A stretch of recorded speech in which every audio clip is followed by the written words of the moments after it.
Hello, it's time to chat a little bit more about the rest of my favorite fantasy.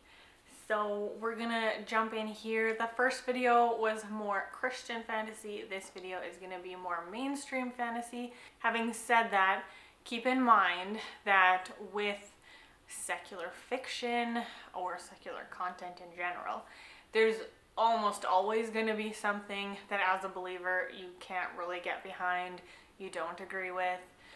It's just kind of the nature of two belief systems, meeting head to head. So I love these books for the stories, for the writing, but there will be some content in basically all of them that I don't love. Okay? There's no order, so I'm just gonna jump right in. The first one I'm going to talk to you guys about is the Curse Breakers trilogy, right? These are called the Curse Breakers? I think so. It's never on the book, but I'm pretty sure that's what this series is called.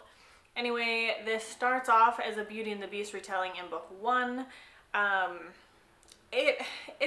Books like this, I think they're considered portal fantasy, where there is an element of jumping from our real world into a fantastical world. So I guess we'd call it portal fantasy, but the jumping back and forth doesn't happen very often.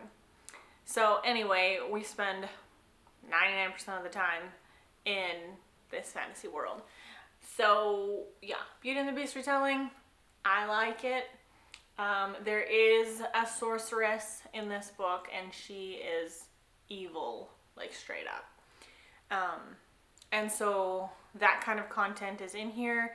It's kind of intense at times, so know that going in, but also know that the evil is never depicted as a good thing or something to be honored or admired. So there's that. The next one I will mention is Daughter of the Pirate King, Daughter of the Siren Queen. What is this duology called? Does this duology not have a name? Possibly no name to this duology. But anyway, this is a book that used to be my favorite shelf. It kind of got demoted just because I've loved other books more. But I did want to mention this one. It's definitely fantasy, pirates, a daughter who is a daughter of a pirate and a siren. There's powers. It's a good time. I binge read this duology so fast. So when I can binge something so fast and enjoy it, that's a good sign. The next series is the Queen of Hearts trilogy. This is my favorite Alice in Wonderland retelling to date. I like this trilogy a lot. Definitely magic. And yeah, if you like Alice in Wonderland, you like reading retellings, this is a good one. One of my favorite characters ever is in here. I wish I could tell you more, but that would be spoilery. So yeah, this is a really great series. Kingdoms, queendoms, all of the good things. As Alice is like a princess, and then her family and a lot of the kingdom gets murdered, and we'll just say perhaps she is looked at being at fault. And then a lot of stuff goes awry from there. Next up is the Caraval trilogy. This series is a lot of fun also. It's, I guess you could say there is a game that's held. It's a little bit, okay, so when people say circus vibes, that's very accurate. There is no actual circus, it is a game, but the circus vibes are very present in here. So, yeah, there is a game that's held every year. It's almost impossible to get accepted to play as a contestant or player or whatever. And then our main character finagles her way into the game and she plays. And it's not exactly what she thought it was going to be, because reality and fantasy get askew. So it's all fantasy, like there's no real world in this book. It's all high fantasy, but her real world and her fantasy get mixed up. So the next one I'll mention is the Senlin Ascends series. I only have 2 books. I believe there is 4 books, possibly. This is a good time. This definitely falls under the first book is the best, and then the rest of them not as good.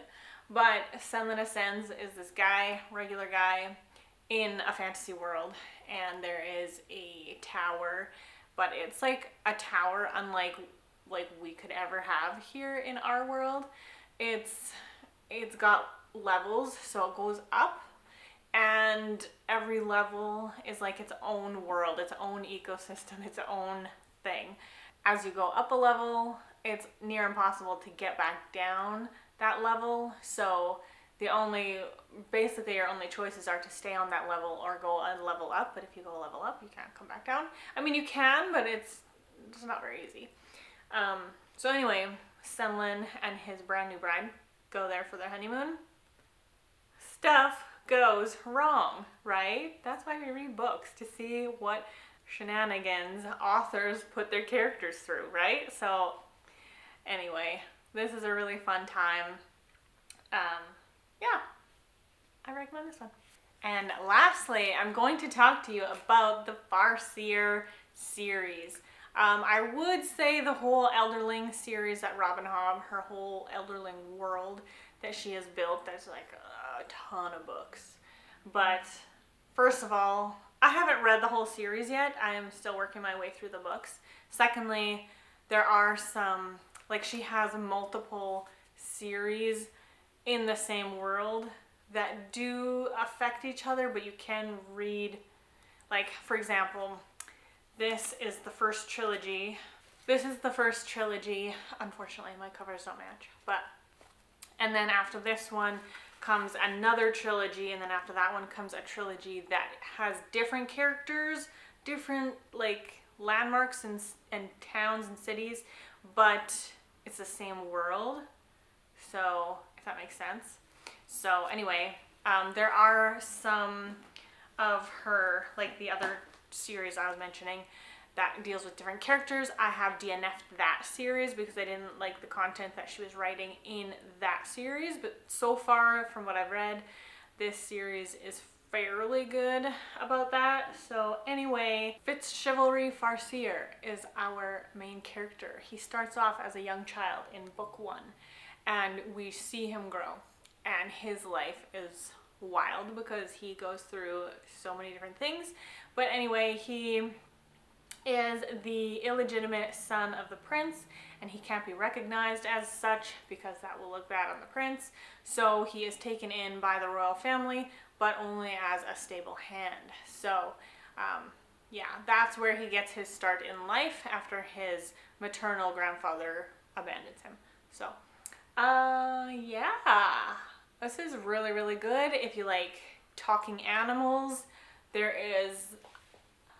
they don't talk, but they do communicate with humans if the human has that ability to hear them. So if you like that trope, there is dragons, there is like superpowers or abilities, you know. So this series is a ride. I know a lot of my friends who read this one, they get emotional in parts. I'm not an emotional reader, so it didn't hit me in the feels like that, but I loved it. I really loved it. And there we have it. My favorite fantasy from the secular world. There are a few more that I could have mentioned that I also love, but they just don't reach the same level that these ones do for me. So yeah, let me know what you think. Have you read any of these? What are some of your favorite fantasy from the secular world? I'm very curious. So let's chat again in the comments below, and I'll see you in whatever comes next. Have a lovely day. Bye!